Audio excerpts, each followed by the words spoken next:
د 90 سکند سره زم همیرا اور د نن مهم خبرونه پاک فوج د سوات علاقې بابوزی کې په زمرود درنګ کې غیر سلور مزدوران ژوندۍ راوستلي دي. په جنوبي وزیرستان وانه کې پولیس موټر ته نږدې ریموټ کنټرول بم چاودنه شوې ده. د پولیسو وینا ده چې په دغه چاودنه کې 2 کسان شهیدان شوي او پولیس په شمول 14 کسان ژوبل شوي دي. بلوچستان ضلع مستون کې د هندوستان حمایت یافته ترهګرو په حمله کې یو میجر په شمول 3 ځوانان شهیدان شوي دي.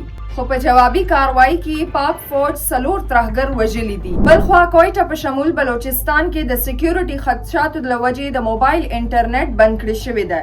د انټرنیټ بندیدو له وجې د بلوچستان طالب علمان او آنلاین کاروبار کوونکي د سختو مشکلاتو سره مخ دي. پنډۍ پولیسو د ګردو غیر قانوني پیوندکاري کوونکي ګروپ په ضد دویمه لویه کاروایی ترسره کړې ده او یاد ګروپ یو ملزم هم په موقع نیولې دی. پاک بحری اور اینټي نارکوټکس فورس ANF بلوچستان کې پسنی ساحل نږدې یو کامیابی کاروایی ترسره کړې ده چې پکې 3 کروڑه 80 لک ډالر مالیت منشیات ضبط کړي دي.